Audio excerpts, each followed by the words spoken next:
Hello दोस्तों, जील education planning में आपका स्वागत है।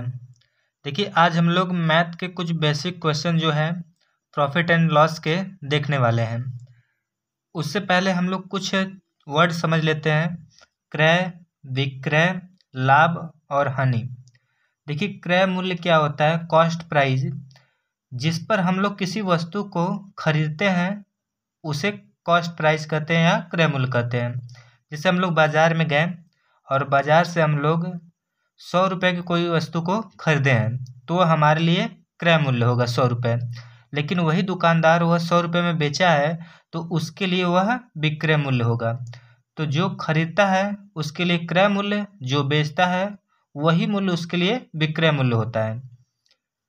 देखिए, अब लाभ क्या होता है? तो देखिए, अगर से हम लोग कभी भी किसी वस्तु को कम में खरीद करके अधिक में बेचें, जैसे अगर से मान लीजिए हम लोग कोई वस्तु 5 रुपये में खरीदा है और 5 रुपये में खरीद करके उसे 6 रुपये में बेच दिया, तो 5 रुपये में खरीदा 6 रुपये में बेचा तो 1 रुपये का हम लोगों को लाभ हुआ।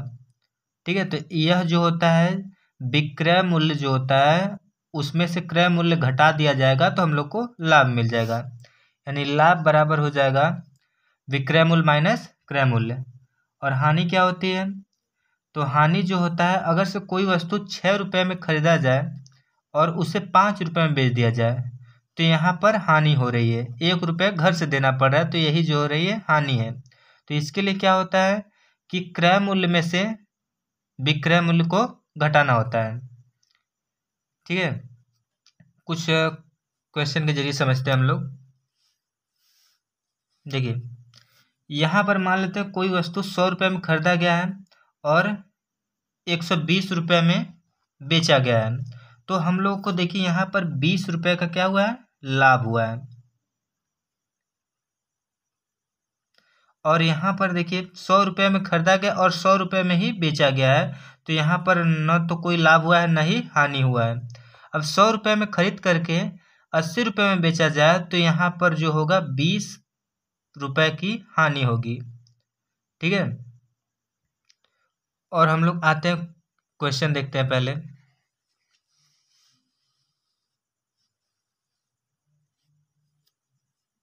देखिए, एक कलम को 5 रुपये में खरीद कर 6 रुपये में बेचा जाता है तो उसे कितने प्रतिशत का लाभ होगा?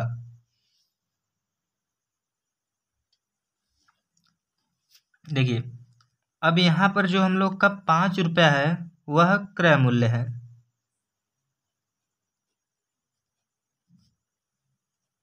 और बेचा गया है 6 रुपये में, यानी विक्रय मूल्य हो जाएगा 6 रुपया। तो यहाँ पर हम लोगों को पहले लाभ निकाल लेते हैं, क्योंकि देखिए 5 रुपये में खरीदे हैं 6 रुपये में बेचे हैं, लाभ हो रहा है। तो लाभ निकालने के लिए लाभ लिखेंगे, लाभ बराबर होगा विक्रय मूल्य माइनस क्रय मूल्य।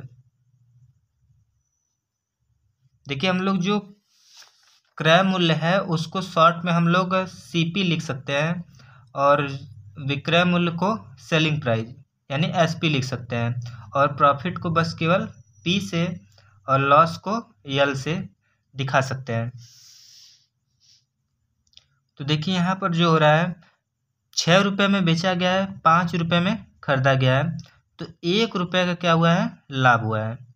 अब 1 रुपये का जो लाभ हुआ है, लेकिन हम लोग को निकालना है लाभ प्रतिशत। तो देखिए, लाभ प्रतिशत बराबर होता है लाभ बटा के क्रय मूल्य गुणे 100, और हानि प्रतिशत बराबर होता है हानि बटा के क्रय मूल्य गुणे 100। तो यहाँ पर हम लोग लिख लेते हैं लाभ प्रतिशत बराबर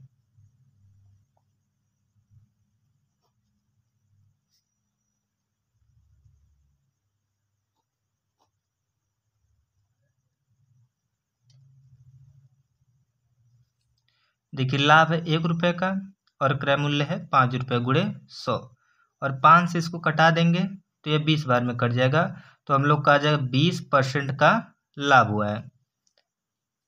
नेक्स्ट क्वेश्चन, 500 रुपये की किताब खरीद कर 450 रुपये में बेचा जाता है तो कितने प्रतिशत की हानि होगी। देखिए यहाँ पर जो है क्रय मूल्य अधिक है, क्रय मूल्य 500 रुपया है और विक्रय मूल्य जो है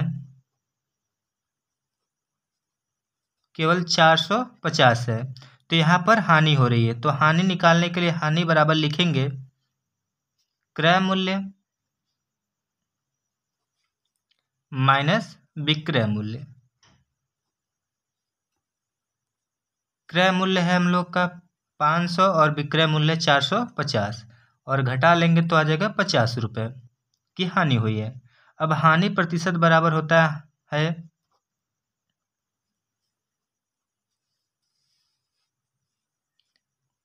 हानि बटा के क्रय मूल्य और गुणे 100। देखिए हानि जो हुई है 50 रुपये की हुई है और क्रय मूल्य है 500 रुपये और गुणे 100। यह 0 इससे कटा लेंगे और ये 50 जो है इससे कट जाएगा तो बस बचेगा केवल 10 और 10% की क्या हुई है हानि हुई है।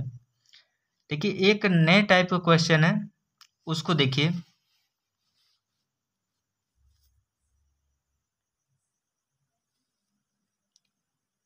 कोई एक व्यक्ति 10 रुपये में 11 संतरा खरीद कर 11 रुपये में 10 संतरा बेचता है। ज्ञात कीजिए उसे पूरे सौदे में कितने प्रतिशत की लाभ होगी या हानि होगी। देखिए इसको लिखने के मतलब सॉल्व करने का तरीका तो बहुत सारा है, लेकिन ये छोटे मेथड से हम लोग देखेंगे। पहले हम लोग वस्तु को लिखेंगे, फिर मूल्य को, और ऊपर क्रय मूल्य और नीचे विक्रय मूल्य। फॉर्मेट याद रखिएगा तभी सॉल्व होगा। अब देखिए हम लोग पहले खरीदे हैं जो 10 रुपये में 11, ठीक है, संतरा। अब यहाँ पर 11 रुपये में 10 संतरा बेचे हैं, तो यहाँ पर जो होगा क्रॉस मल्टीप्लाई करेंगे इसका इधर। तो यहाँ पर जब कराएंगे 10 का 10 में गुणा तो हो जाएगा 100 और ये हम लोग का क्रय मूल्य होगा। और 11 के 11 में कराएंगे तो हो जाएगा 121। तो यह जो 121 है वह हम लोग का विक्रय मूल्य है।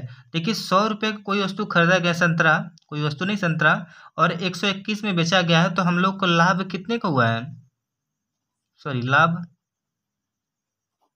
121 में से घटा देंगे 100 रुपये को तो हम लोग का आ जाएगा 21 रुपये का, ठीक है। अब हम लोग निकाल लेते हैं लाभ प्रतिशत। तो लाभ प्रतिशत बराबर होता है लाभ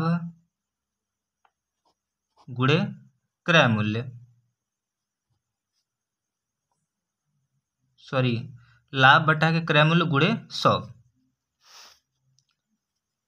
तो लाभ है हम लोग का 21 रुपये का और क्रय मूल्य है 100 रुपया। गुणा करा देंगे तो हम लोग का यहाँ 100 पर, यहाँ से 100 कट जाएगा और 21 जो आएगा वही हम लोग का 21% की क्या हुई है, लाभ हुआ है, ठीक है। तो फिर से समझ लेते हैं। पहले यहाँ पर ये जो मुख्य बातें हैं, जैसे कॉस्ट प्राइस यानी क्रय मूल्य। जब कोई भी वस्तु खरीदा जाता है तो वह क्रय मूल्य कहलाता है, और जब बेचा जाता है तो उसे विक्रय मूल्य कहते हैं। अब लाभ कब होता है, जब अधिक में बेचा जाए और कम में खरीदा जाए तो वहाँ पर लाभ होगा। हानि क्या होती है, जब हम लोग अधिक में खरीद करके और कम में बेच दें तो वह हानि होगी। जैसे हम लोग कोई वस्तु 100 रुपये खरीदें और 80 रुपये में बेच दें तो यहाँ पर हम लोग को 20 रुपये की हानि हुई है। और हानि परसेंट निकालने का फार्मूला